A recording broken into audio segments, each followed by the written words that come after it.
ನಮಸ್ತೆ ಮಕ್ಕಳೇ, ನನ್ನ ಚಾನಲ್ಗೆ ಸ್ವಾಗತ. ಇವತ್ತಿನ ವಿಡಿಯೋದಲ್ಲಿ ಪ್ರಾಚ್ಯ ಸ್ಮಾರಕಗಳ ಸಂರಕ್ಷಣೆಯ ಕುರಿತು ಪ್ರಬಂಧ. ಯಾರೆಲ್ಲ ನನ್ನ ಚಾನಲ್ನ ಸಬ್ಸ್ಕ್ರೈಬ್ ಮಾಡ್ಕೊಂಡಿಲ್ಲ ಸಬ್ಸ್ಕ್ರೈಬ್ ಮಾಡ್ಕೊಂಡು ನೋಡಿ. ಬನ್ನಿ ವಿಡಿಯೋ ಶುರು ಮಾಡೋಣ. ಪೀಠಿಕೆ. ಸ್ಮಾರಕಗಳು ನೆನಪಿನ ಬುತ್ತಿಗಳಿದ್ದಂತೆ ಚರಿತ್ರೆಯ ಚಾರಿತ್ರ್ಯವನ್ನು ಮುಂದಿನ ಪೀಳಿಗೆಗೆ ರವಾನಿಸುವ ದೂತರಂತೆ ಕೆಲಸ ನಿರ್ವಹಿಸುತ್ತದೆ. ವ್ಯಕ್ತಿ, ಸ್ಥಳ, ಘಟನೆ ಈ ಮೊದಲಾವುಗಳ ಸಾರ್ಥಕ್ಯ ಕೆಲಸವನ್ನು ನೆನಪಿಸುವ ಸಲುವಾಗಿ ನಿರ್ಮಾಣಗೊಂಡ ರಚನಾ ವಿನ್ಯಾಸಗಳೇ ಸ್ಮಾರಕಗಳು. ಇವುಗಳಿಗೆ ಕಲೆಯ ಮೆರುಗು ಸೇರಿ ವಾಸ್ತುವಿನ ರಚನೆ ಕೂಡಿ ಯೋಜಿತ ರೀತಿಯಲ್ಲಿ ನಿರ್ಮಾಣವಾಗಿರುತ್ತದೆ. ವಿವರಣೆ. ಸ್ಮಾರಕಗಳು ಐತಿಹ್ಯದ ಕಥೆಗಳನ್ನು ನಮ್ಮ ಕಣ್ಮುಂದೆ ತರುತ್ತವೆ.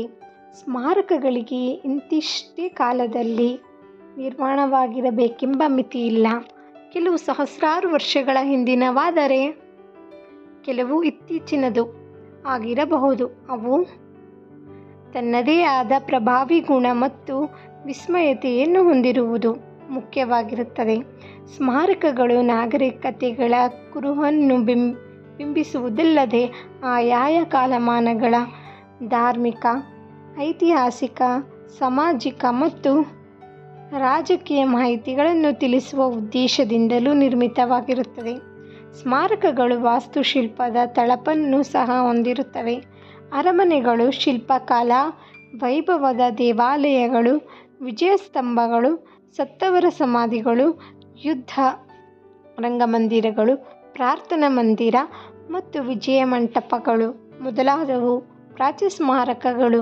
ನಮ್ಮ ಭವ್ಯ ಪರಂಪರೆ ಮತ್ತು ಸಂಸ್ಕೃತಿಯು ಬೆಳೆದು ಬಂದ ರೀತಿಯನ್ನು ತಿಳಿಸುವುದರಿಂದ ನಮಗೆ ಅವುಗಳೊಂದಿಗಿನ ಭಾವನಾತ್ಮಕ ಸಂಬಂಧ ಬೆಳೆಯುತ್ತವೆ. ಪ್ರಾಚ್ಯ ಸ್ಮಾರಕಗಳು ನಾಡಿನ ಮೆರುಗು ಮತ್ತು ಸೌಂದರ್ಯವನ್ನು ಹೆಚ್ಚಿಸುವುದಲ್ಲದೆ ನಮ್ಮಲ್ಲಿ ಅಭಿಮಾನವನ್ನು ಮೂಡಿಸುತ್ತದೆ. ಇಂತಹ ಸ್ಮಾರಕಗಳು ನಮ್ಮ ಆಸ್ತಿಯಾಗಿವೆ. ಪ್ರಸ್ತುತ ದಿನಮಾನಗಳಲ್ಲಿ ಕೆಲವು ಶಿಥಿಲಾವಸ್ಥೆ ತಲುಪಿದ್ದರೆ ಹಲವು ಅಳಿವಿನಂಬೇನಲ್ಲಿರುವುದು ವಿಷಾದನೀಯ.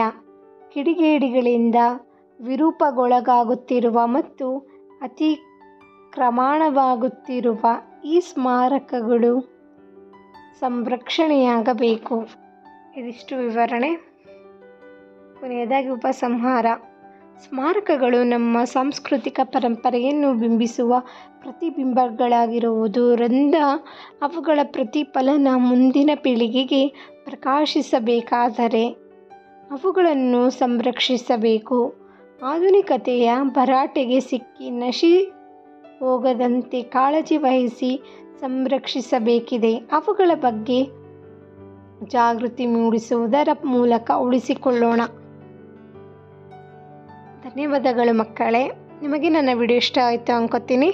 ನಿಮಗೆ ನನ್ನ ಪ್ರಬಂಧ ಅರ್ಥ ಆಯಿತು ಅಂದರೆ ಪ್ಲೀಸ್ ಲೈಕ್ ಮಾಡಿ, ಶೇರ್ ಮಾಡಿ. ಹಾಗೆ ಯಾರೆಲ್ಲ ನನ್ನ ಚಾನಲ್ನ ಸಬ್ಸ್ಕ್ರೈಬ್ ಮಾಡ್ಕೊಂಡಿಲ್ಲ ಸಬ್ಸ್ಕ್ರೈಬ್ ಮಾಡ್ಕೊಳ್ಳಿ. ಮತ್ತೆ ಮುಂದಿನ ವಿಡಿಯೋದಲ್ಲಿ ಸಿಗೋಣ.